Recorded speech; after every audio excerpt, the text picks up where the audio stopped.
Captain Mark Driscoll cursed under his breath as the control panel of the Stellar Wayfarer lit up with red warning lights. The ship's systems were failing one by one.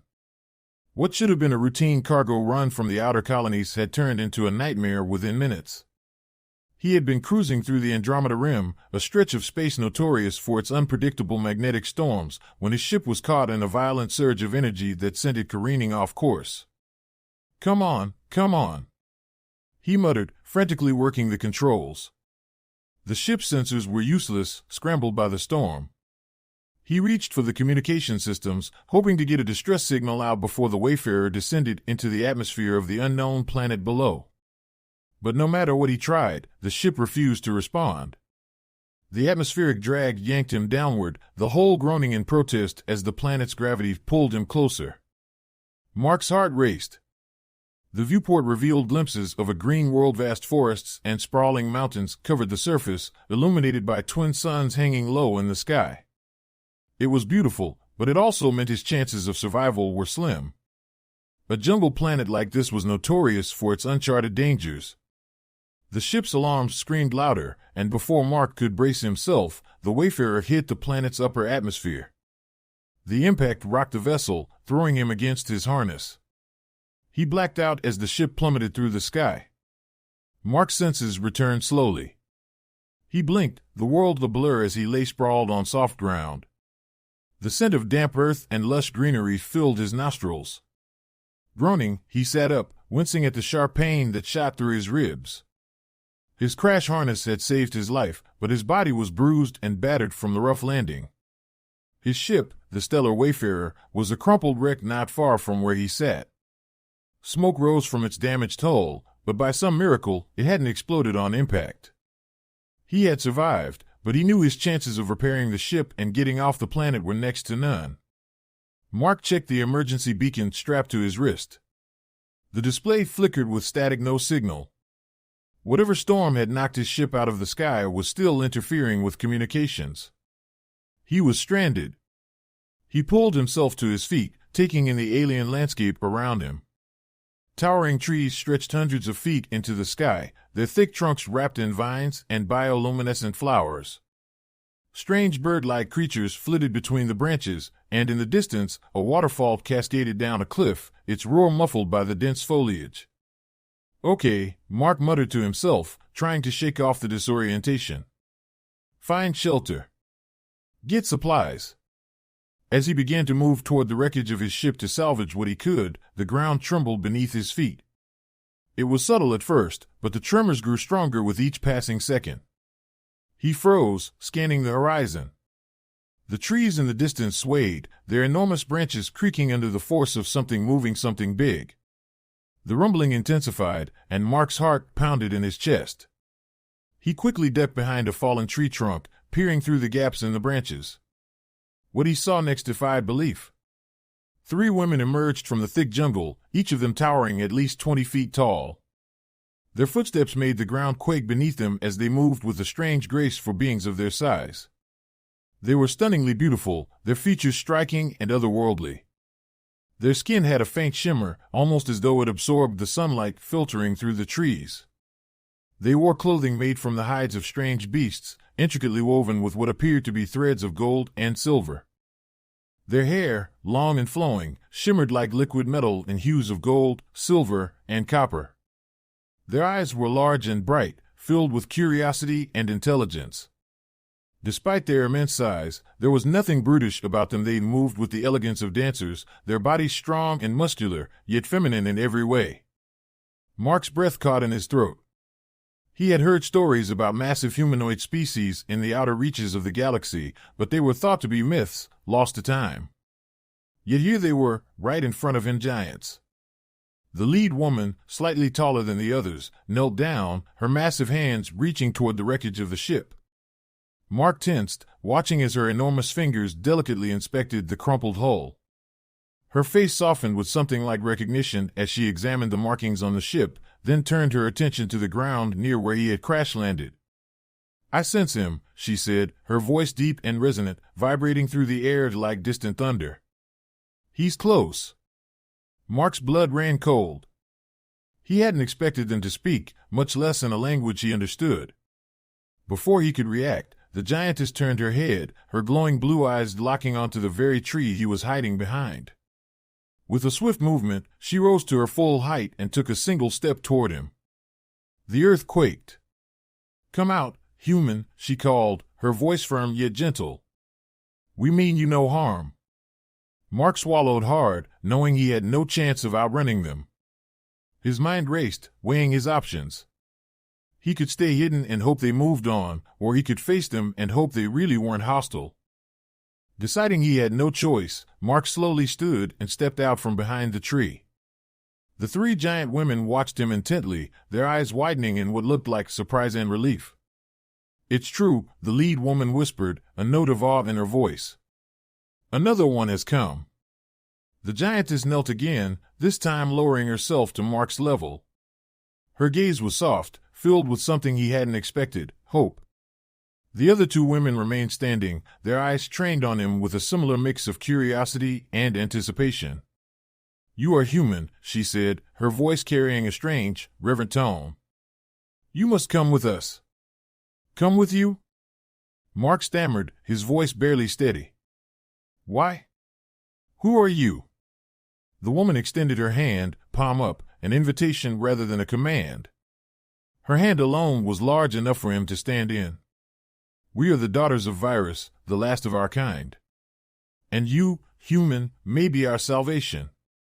Before Mark could protest, the giantess scooped him up with surprising gentleness. He found himself cradled in her hand as she rose to her full height once more. The view from her vantage point was staggering. He could see miles of the jungle stretching out in every direction. But his mind was spinning with the enormity of what had just happened. They were taking him somewhere, and he had no idea what awaited him. As they walked deeper into the forest, Mark tried to ask questions, but the giantesses remained silent, their faces set in quiet determination. Soon, they reached the edge of a massive clearing, and what lay beyond took his breath away. A village, nestled among the towering trees, came into view. But this was no ordinary village. The structures were enormous, built into the trunks and branches of the colossal trees. Walkways and bridges connected the dwellings, all crafted from living wood and vines. It was an architectural marvel, blending seamlessly with nature, as if the forest itself had grown the buildings. In the center of the village, surrounded by dozens of giant women, sat an even larger figure, a woman of regal bearing, taller and more majestic than the rest. Her eyes were sharp, filled with the wisdom of centuries, and she wore a crown of woven gold and silver branches. She was the leader of the tribe, and as Mark was brought before her, she gazed down at him with a mixture of sorrow and hope. "You have come at last, human," she said in a voice that rumbled through the clearing like a mountain shifting. "You are the one we have waited for. Our tribe is dying, and we have no more men. You must father our children." Mark stood in stunned silence, his heart pounding. He had crash-landed on a world inhabited by beautiful giant women, and now they were asking him to save their species. Mark Driscoll sat in stunned silence, staring up at the enormous woman before him. Her words echoed in his mind, "You must father our children." It was an impossible demand, something out of a wild dream or a nightmare. Yet, the solemn expressions on the faces of the giant women surrounding him told him this was no joke. The weight of their desperation hung in the air like a dense fog. The leader of the tribe, the tallest and most regal of them all, sat on her throne of living wood, her golden crown gleaming in the soft sunlight that filtered through the massive trees above. Her eyes, deep, piercing, and wise, were fixed on him. She was a woman of immense power and grace, but her gaze was softened by a sadness that seemed to run deep. "I know this is overwhelming," she said, her voice steady but filled with ancient sorrow. "But we have waited for so long. You are the first human to set foot on this planet in many generations. Our legends told of your kind men who could save us from extinction." Mark struggled to find his voice. "Save you? How? I don't understand what you're asking of me." The giantess sighed, rising from her throne with a grace that belied her immense size. She motioned for Mark to follow her, and despite his hesitation, he walked alongside her as she led him out of the central clearing and deeper into the village. As they moved through the settlement, he noticed more and more of the giant women watching him with a mix of curiosity and hope, some even whispering to one another as they saw him. The buildings, nestled in the trees and carved from their living trunks, were like nothing Mark had ever seen. They were elegant, yet primal, as if nature itself had shaped them for the women. It was clear that these giants lived in harmony with their surroundings, using the forest resources without damaging it. Birds and strange, alien creatures fluttered through the branches, completely unafraid of the enormous beings below. The leader spoke as they walked, her deep voice resonating through the air. Our people, the daughters of Virus, were once a thriving civilization. We were scholars, artists, warriors, and leaders. We lived for centuries in balance with our world, the planet we call Illyria, named after our first queen. They came to a large open space in the forest, where towering stone statues stood in a circle. The figures were carved from black and white stone, worn by time but still majestic. They depicted giant men, as tall as the women who now ruled the land. Each statue was intricately detailed, with powerful, noble features and regal clothing. Mark felt a chill run down his spine as he realized these were not just works of art, but monuments to a lost people. The giantess stopped before one of the statues, a towering figure with eyes that seemed to gaze into eternity. "These were our fathers, our brothers, our sons," she said, her voice tinged with sadness. "But they are gone. All of them. What happened to them?" Mark asked, his voice barely above a whisper. She turned to face him, her eyes filled with centuries of grief. "Long ago, our world was at peace. But we were not alone in this part of the galaxy. Another race, vicious, cruel beings from the distant stars, invaded Illyria. They sought to claim our resources, and they brought war to our land. Our men fought bravely to defend us. They wielded weapons of great power, using technology and strength beyond anything your human race can imagine." Her hand traced the stone surface of the statue, as if she could still feel the presence of the man it represented. But it was not enough. The invaders unleashed a one that specifically targeted our male population. The men fell, one by one. It was a plague, a sickness that wiped them from existence, while we the women were left untouched. Mark's mind reeled at the enormity of what she was telling him. An entire civilization's male population wiped out by an alien plague, leaving only the women behind. He couldn't even begin to fathom the scale of such a loss. "How did you survive?" he asked, his voice filled with awe and horror. "We adapted," she said softly. "We became warriors, leaders, and protectors of our world. We drove the invaders from our lands, but the damage had already been done. Without our men, our population dwindled. For generations, we sought a way to continue. We tried to reproduce through our own means, through ancient technologies and rituals, but nothing worked. The curse of infertility has plagued us for centuries." Mark felt the weight of her words settle over him. He glanced up at the towering statue, its cold stone face staring down at him. It was clear now that these women were not asking him for something trivial. They were asking him to help save an entire species from extinction. "But why me?" he asked, feeling a surge of anxiety. "I'm just a pilot. I'm not special. What makes you think I can help?" The giantess turned to him, her eyes filled with a strange mixture of hope and certainty. "Our ancestors foretold that one day, a man from the stars would come, a man not of our blood, but of another world. Your kind, the humans, share enough of our essence to spark life in our people once more. We believe that your genetic code, your vitality, can restore what we have lost." Mark blinked, stunned. You think my DNA can somehow fix this?" "Yes," she replied, her gaze unwavering. "It is the only hope we have left." She led him further into the forest, past the statues of their fallen men, to a great temple nestled within the heart of a towering mountain.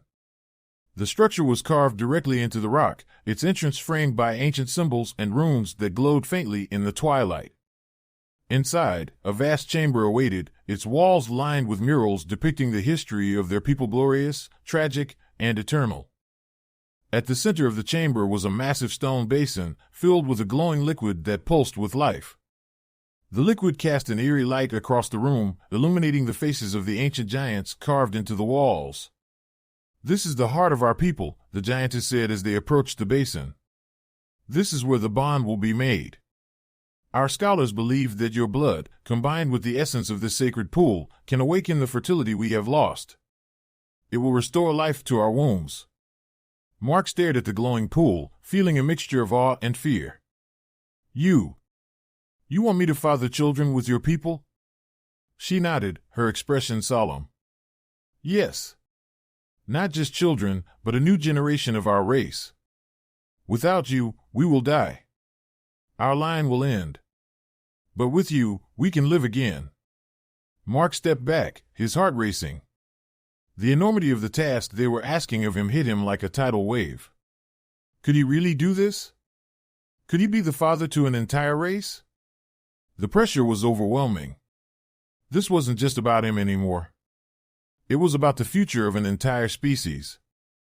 I don't know if I can do this," he admitted, his voice cracking. The giantess knelt before him, her immense size dwarfing him, but her tone was gentle and pleading. "You are our last hope, human. I know this is not the life you expected, but we have no one else. If you refuse, our people will vanish into history, like the wind in the trees. I beg you. Please." For the first time since his crash, Mark saw the full scope of the tragedy that had befallen these women.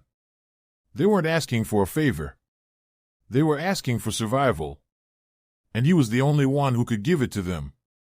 As he stared into the glowing pool, the murals on the walls, and the faces of the women who had greeted him with hope and reverence, something inside him shifted. He hadn't chosen this path, but maybe, just maybe, it had chosen him. I need time," Mark said, his voice barely above a whisper. "I need to think." The giantess nodded, rising to her full height. "We understand. You will have time to make your choice. But know that time is not on our side." With that, she led him back to the village, where he was given a place to rest, high in the trees, surrounded by the peaceful sounds of the forest. As he lay there, staring up at the stars, Mark knew that his decision would determine the fate of an entire civilization. And he wasn't sure if he was ready for the responsibility. Mark spent the night in the village, trying to rest beneath the canopy of the towering trees. Despite the peaceful surroundings, sleep eluded him. His mind churned with thoughts of what the giantess, Illyria, had told him. The weight of their request, their plea pressed down on him like an unbearable burden. Outside, the village was quiet, with the soft hum of nocturnal creatures filling the air. Strange, bioluminescent plants lit up the pathways, casting a soft, ethereal glow over the landscape. Despite the beauty of the world around him, Mark's mind was consumed by the enormity of the decision he had to make. He had never wanted this. He was a simple pilot, a man who had taken to the stars to escape the constraints of life on Earth.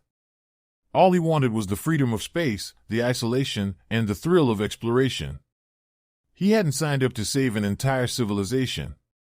Yet here he was, the fate of the giant women resting squarely on his shoulders.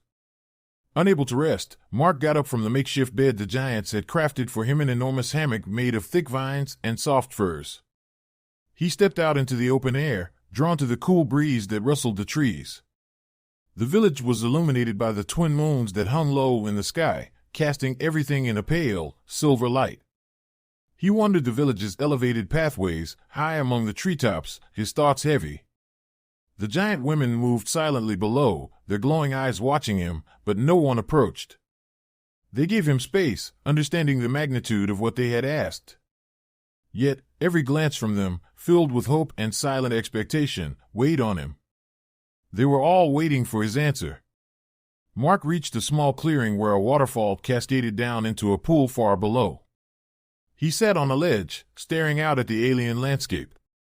His thoughts drifted to the statues he had seen earlier, the massive stone men who had once walked this world. Now they were gone, reduced to memories and carvings.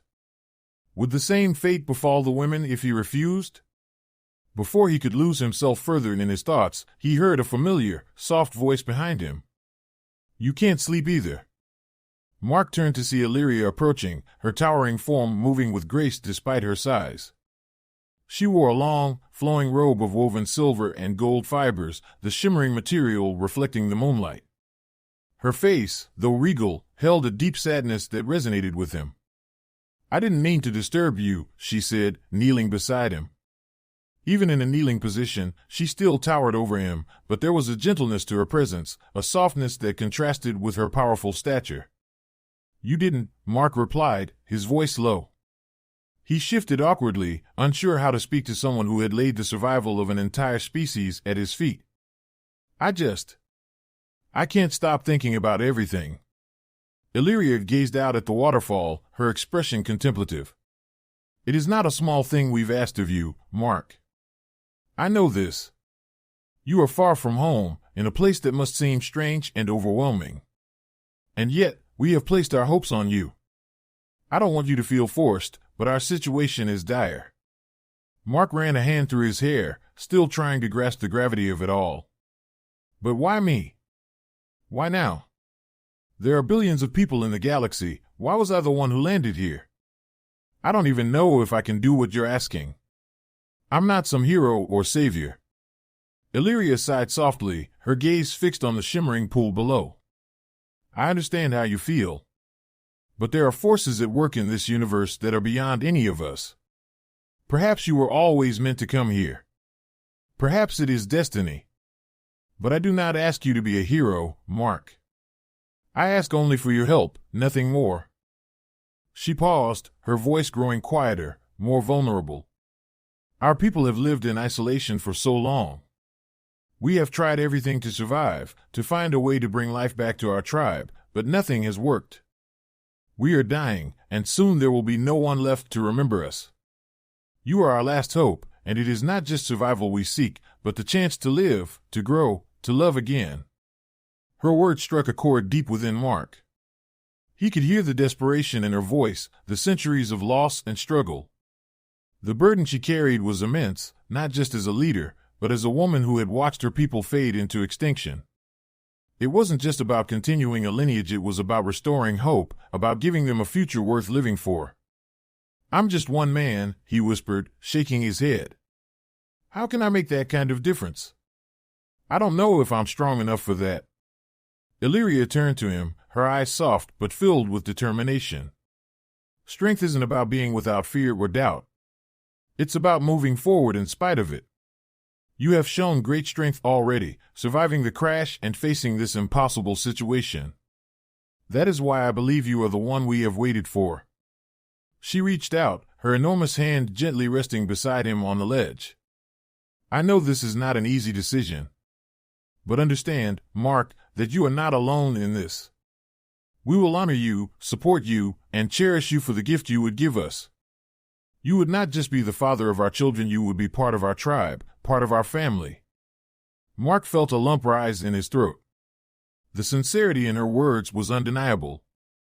He could feel the weight of her people's history, their suffering, and their need for survival.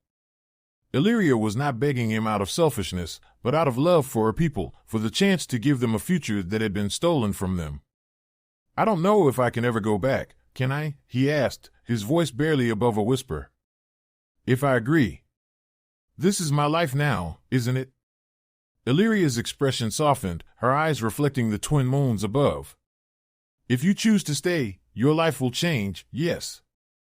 But it will be a life filled with purpose, with connection. You will be part of something far greater than any of us. You will be remembered for generations to come, not as an outsider, but as a man who saved an entire race from extinction." Mark felt his chest tighten. He had always thought of himself as a drifter, someone who had no roots, no lasting purpose. He had escaped to the stars to avoid responsibility, to find freedom in the endless void.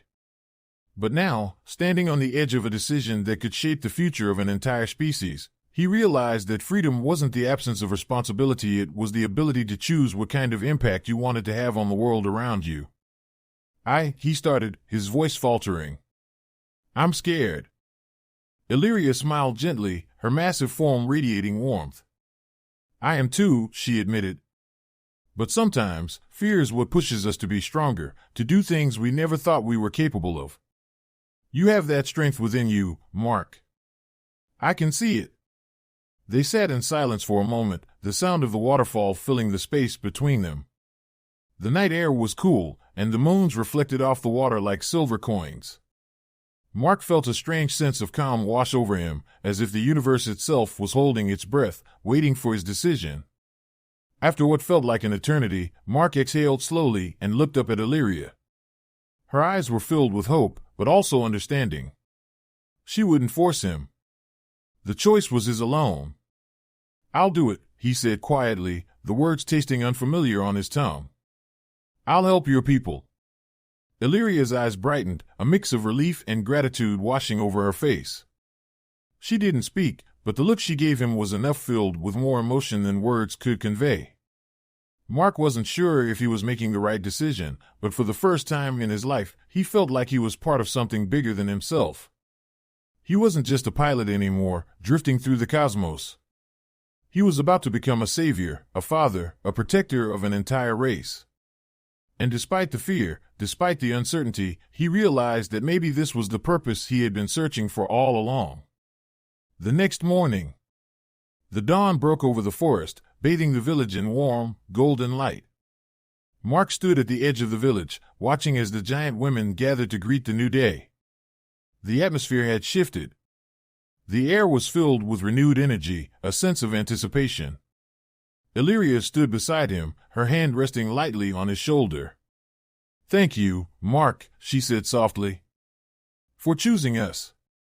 Mark nodded, still grappling with the reality of his decision. "What happens now?" Illyria smiled, a gentle yet powerful expression. "Now, we begin the ceremonies. The first steps toward the renewal of our people. You are part of our tribe now, and we will guide you through every part of the journey." Mark glanced at her, then at the other giant women moving through the village. He saw hope in their eyes, the spark of life that had been absent for so long.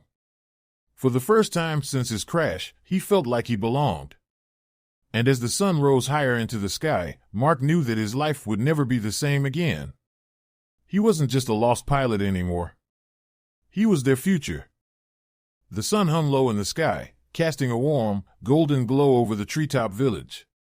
The air was thick with anticipation, the giant women moving with a quiet sense of purpose, their normally graceful motions even more deliberate. Mark stood at the heart of it all, feeling a strange mixture of apprehension and resolution. Today marked the beginning of a journey he never could have imagined, a journey that would tie his fate to this tribe of beautiful giants. In the days since he had made his decision, the village had undergone a subtle but unmistakable transformation. The women, once solemn and burdened by their plight, now moved with a renewed energy. Their eyes sparkled with hope, and soft conversations filled the air where silence had previously reigned.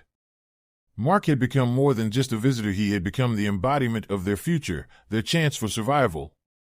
But despite the gravity of what was about to happen, the women treated him with care and reverence, ensuring that he felt more like a partner than a pawn in their quest for survival. Illyria had been especially attentive, offering him comfort and guidance as they prepared for the sacred ceremony that would mark the beginning of the renewal of their people.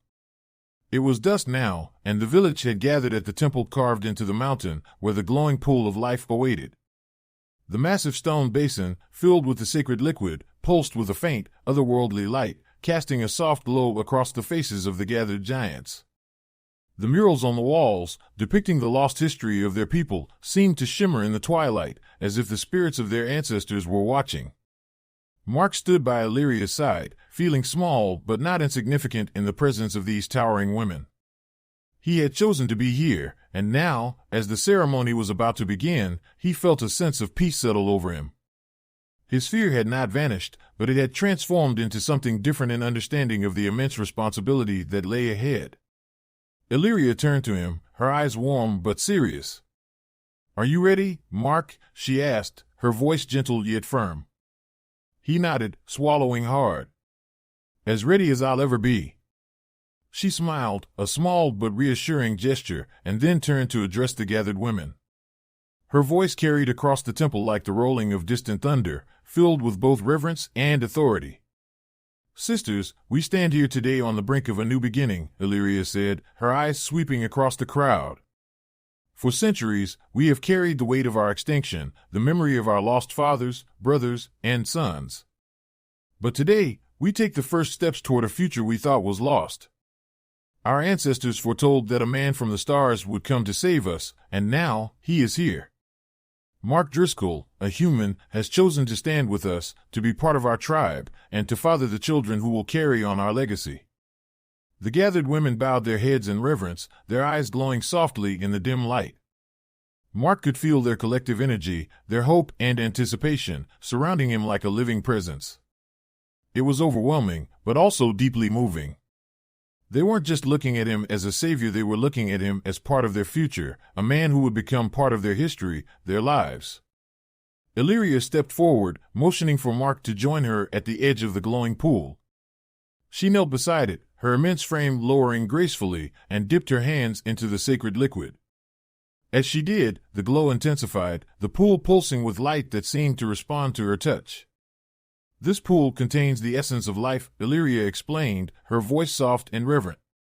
It is the key to unlocking what has been lost in us.